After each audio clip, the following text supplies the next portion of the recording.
Shalom, everybody. Welcome back to the Baal Sulam's Matan Torah with commentary by Rabbi Abraham Mordechai Gottlieb, who I'll be referring to as the Rebbe Shlita. We're in section 13, in the middle of page 92.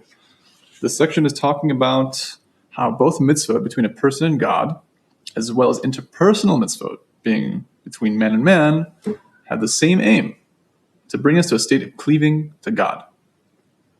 And that no difference is sensed in a true act of selfless love, whether the act's object is God or a person. I want to thank people who've been keeping up with the class for their patience regarding the time frame between this one and the last one. But thanks for joining. So the Baal Salam continues. But to take the trouble to make any kind of movement solely out of the love of the other, that is, without any sparks of returning light, and with no hope for any kind of recompense in return, is completely impossible by nature. The Rebbe Shlita says on the spot, since the Creator created our essential nature as the desire to receive pleasure and joy, therefore we are not capable of going against the nature that God created. In a manner similar to the legal principle that, quote, the mouth that forbade by making a financial claim on another person is the mouth that permitted by renouncing the claim. So only the Creator who bound us in the chains of self-love is capable of freeing us. He beats our heart. He pumps our blood. He keeps our lungs moving. He keeps all of reality in motion at every moment. Only fair that He is capable, and is the only one capable, of unlocking these chains of self-love and providing the miracle of bringing us to the upper state of loving the other, truly, the state of righteousness that we've talked about so much in this class. The section we just read also mentioned returning light. I won't go into detail, but the Chochmat Emet, the true wisdom, the wisdom of Kabbalah, is a system of great detail. It's a spiritual roadmap, essentially, of how to get to the Creator and how to come to similarity of form, describing the process of creation from the top to the bottom and also back from the bottom to the top. There is a returning light, or a choser. There is a direct light, or a yashar. There's also or pnimi, inner light, or makif, surrounding light. And there's many more lights to speak about. There's many details to them and all their dynamics with spheros and worlds and so forth. Perhaps the Baal Sulam mentioned it here very lightly to plant the seed in case people were not aware of such a term, that perhaps they'll go looking as to what's going on here to discover the depth of the wisdom. So I won't say much else, but in short, returning light is the light we return to the Creator. For example, I have a cake in front of me, and I decide out of 8 pieces, I really want the whole cake, but I'll eat one.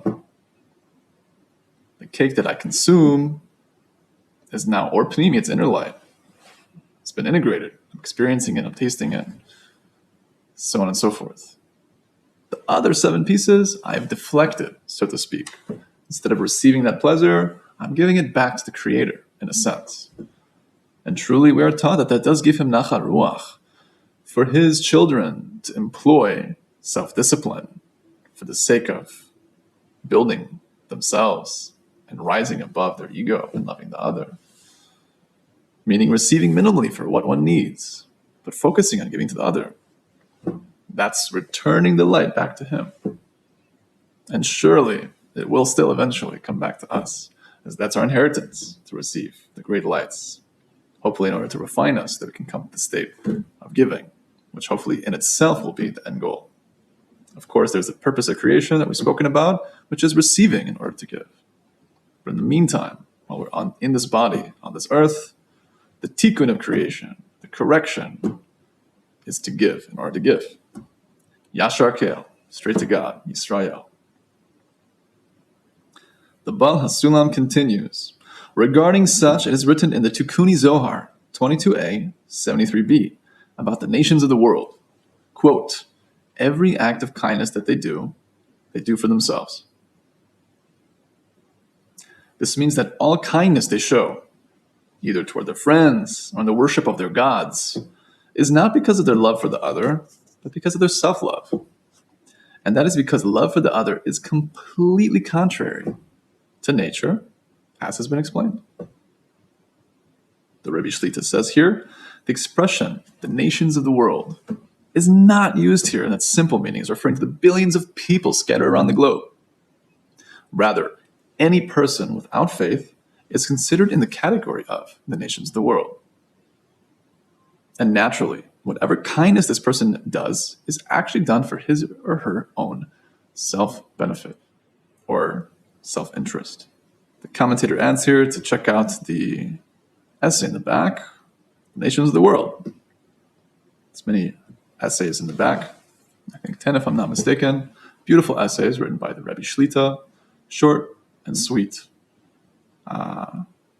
Great addition to this book, which I think can be found in most bookstores these days that have. So nations of the world means someone without faith, meaning, again, you can be someone who looks like this, perhaps has some things coming out of their head, and wears a long black coat, or even a short one, and prays 3 times a day, and keeps Torah and mitzvah, and is still regarded as being part of the nations of the world.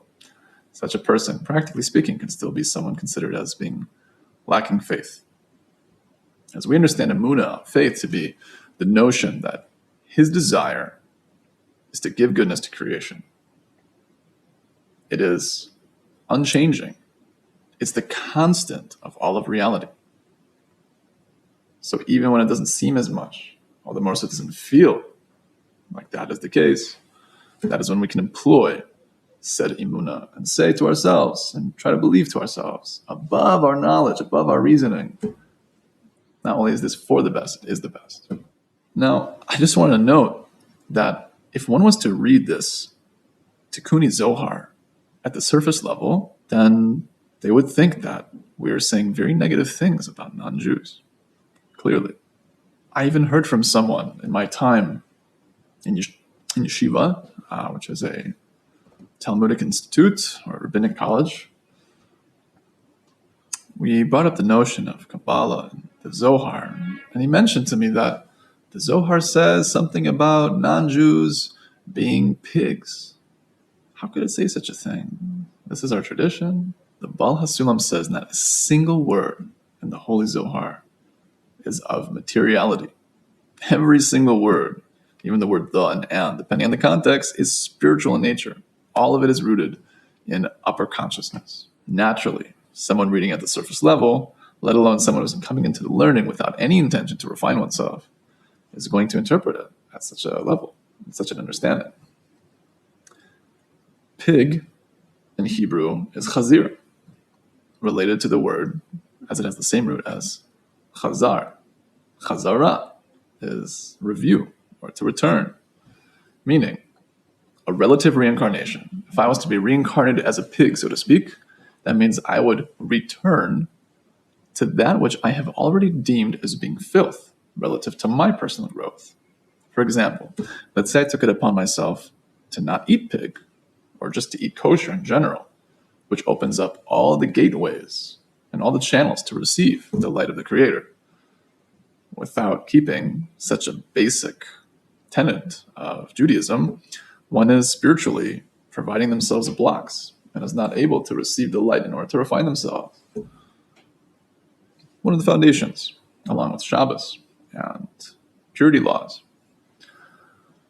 So if I had already decided for myself, I'm not going to eat any non-kosher food, but I return to it and receive sustenance, meaning I receive a sustaining force, being pleasure, because pleasure is the fuel of life, then I'm considered a pig, because I've done chazara, like a chazir. I've returned to that which I've already deemed to be unfitting for me, and have found sustenance in it, meaning I'm finding pleasure in it, when I already know in the depths of my heart that it's not good for me, and it's not conducive for my growth.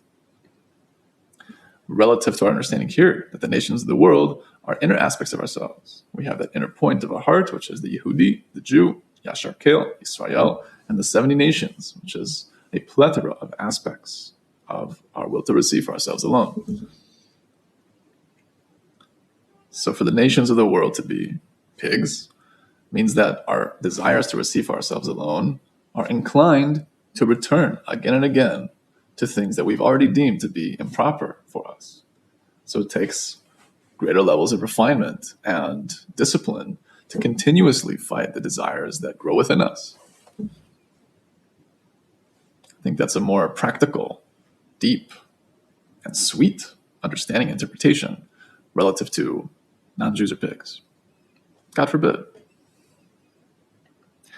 But unfortunately, we have no hope of understanding anything in the Zohar without coming into the learning with intention to refine ourselves. In any case, we don't believe that anyone can just jump into the learning. Take steps. Everything is in preparation. The sages of old would prepare an hour before praying. And then the great heights they would reach in elevating their consciousness through those meditations, they would have to spend an hour coming back down. Hour preparation, hour to meditate and pray, hour to come down. So too here, it takes great preparation to read such a holy book. And that great preparation, surprisingly enough, can be done in a short time. I asked once Rabbi Yitzchak Beidowitz Shlita of Yeshivas Or Sameach, which I attended, the Kilas Rav of Or Sameach, a great, great man, a genius, really. Many say among the top 5 English-speaking rabbis in the world. He was also a posek, makes a decision on Jewish law. But I asked him in a Q&A, what does the Rav think of the Baal Sulam? And this is a paraphrase, but he said he was an Adam Gadol, a great man, which is a different delineation of saying a tzaddik, a great tzaddik. Gadol is a code word for chesed. It's one of the names of chesed, the sphira of loving kindness. Because a man's greatness is related to his level of loving kindness. The extent of his reach and those who he positively influences through his acts of loving kindness delineates his greatness. So to be an Adam Gadol, Adam being Adam al Elyon, the name Adam being rooted in similarity to the Most High. As Adam Harishon, the first man, was created in the image of the Creator in order to fulfill the purpose of creation. So an Adam Gadol, it's a very big title when said with full intention. And he said, if anyone wants to start learning the wisdom, that's where they should start, with the Baal Sulam. His introductions are clear, systematic, and easy to understand. Of course, someone has to know the Hebrew. Thankfully, here in our organization, the Birkat Shalom Beit Midrash, we have affiliates and friends of ours, close students of the Rebbe Shlita, who have translated some books and workings of the Ashlag Rebbes. And many of these introductions are available in perfect English, beautiful translations, with haskamas by, for example, Rabbi Lord Jonathan Zaks, Zatzal. May we merit to understand, but more importantly, in the meantime, to do the work, b'simcha, with joy. The Baal HaSulam continues. Therefore, only those who keep Torah and mitzvot get training for this, because in the course of accustoming themselves to keep Torah and mitzvot with the intention of pleasing their Maker, they gradually depart from the bosom of the natural creation and acquire a second nature, this being the love of the other, as stated. This is what brought the sages of the Zohar to exclude the nations of the world from any possibility of being able to love others. When they said, quote, every act of kindness that they do for themselves. As brought in the Tikkuni Zohar, 22a, 73b. For they are not involved in keeping the Torah and mitzvot for its own sake. And the whole purpose of service of their gods is for reward and salvation in this world and the world to come, as is known. Thus, their worship of their gods is also out of self-love, and they could never have an action outside the framework of their own body, by which they could lift themselves even a hair's breadth above the ground level of nature. This is logic. We are speaking of spiritual laws, which are embedded in the laws of nature. The laws of nature say if you jump off a tall building, you will perish. So too, one that is not connected to the divine system of Torah and Mitzvot, doesn't have the means to rise above their initial nature and come to the state of truly loving and giving to the other. So the Rebbe Shlita says, each of us is by nature on this level of kindness, of the nations of the world. But if we were conscious of this and try to attain true love, and request the help of God to rise up from the ground floor of our nature, then with the help of God, we will be able to get to the state of true kindness that is not rooted in our self-interest. The nations of the world, whether they be the, let's say, Abrahamic religions, Islam, Christianity, surely have interpretations in terms of the world to come and their world in this world that are very physical. Our understanding of spirituality is similarity of form, which is a matter of character and quality of character, being giving, loving, and altruism. Not 72 virgins. And not an infinite playground, as Christians describe heaven to be. Let alone the misunderstanding of what hell is. So on and so forth. The details you can find in simple introductions to Judaism. I recommend, for example, Derech Hashem by the Ramchal, who was a great Kabbalist, who had to constrict very lofty ideas, but brought it down to very simple language, as in the Baal Sulam. The Ramchal, Derech Hashem is like a very amazing introduction to Judaism as a philosophy and as a way of life as a whole. This, of course, being right in line with it. And of course, the New Age communities and all the spiritual practices, the very notion of spirituality there is rooted in the body. It's totally rooted in the body. I myself speaking from experience. Whether it's energies, chakras, meditation, astral projection, and the like. All these experiences and all these ideas of what spiritual progress and sensitivity is connected to the body. And I don't just mean the body by the physical body, though that's true, but also the spiritual body being our desire to receive. They may desire to nullify their ego for their self's sake, because they know that ego brings destruction and suffering. We want to rise above ego, but we want to use it as the fuel, as the initial natural nature that is the necessary means to come to this second nature. Our sages say, those who come to be helped are aided from above. If we truly want to do the work, we want to involve ourselves at any degree, and we ask for the help, at the very least feel it in our heart. The Rebbe Zitzal, Baruch Shalom Ashlag, says that prayer is a matter of the heart. It's a matter of feeling lack within. It's not necessarily what one puts in their mouth. Not to belittle, God forbid, the prayers we do with our mouth, because they're very powerful and very important. For example, quite thirsty. So say blessing.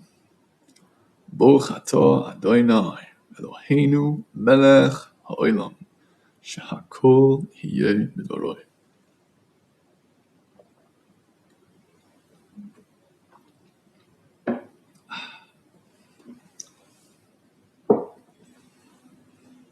The Kabbalists and sages describe the secret of a blessing. In essence, it brings nourishment and irrigates all levels of consciousness throughout creation. That simple blessing had the potential, hopefully so, to elevate literally all of reality. So if someone is connected to the learning to some degree, whether it be, they got connected today, 5, 10, 20 years, whatever it is, and there's something missing, meaning the basic understanding of how to say a blessing and the words behind it and how it's a foundational step in our service of the other, in this case the Creator. So Baruch Hashem, there's opportunity. Thank goodness. Again, those who come to be helped are aided from above. And the Baal Shalom says that even saying a blessing with no feeling and no connection to it, even so we should believe that we've created an infinite moment and we've truly elevated all of reality.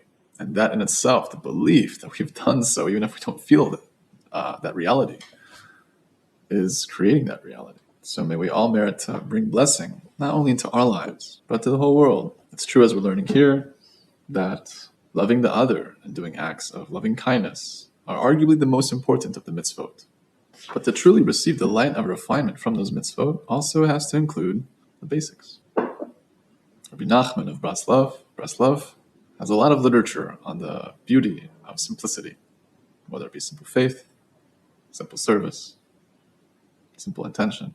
And we should not belittle the simplicity that is any one bracha, any one blessing, or any one detail in the body of law the Creator gave us to the sages in order to refine ourselves. That we all merit to slowly but surely continue to connect and grow together. In the next sections, we're going to be talking more about the dynamic of the interpersonal mitzvot and the ones between us and the Creator. And we're almost done. Hopefully able to continue more and more with each other and learn this beautiful Torah, which is really an amazing, high level gift from above to be connected to such a learning. It's not every day that you get to hear the secret of life, of rising above our nature. In some ways, we hear it every day, but to hear its details and to get some of the tools, and hopefully get more and more as we dig, it's a big salvation. It's a big gift. Hopefully we'll merit to be thankful of it and appreciate it. Until next time.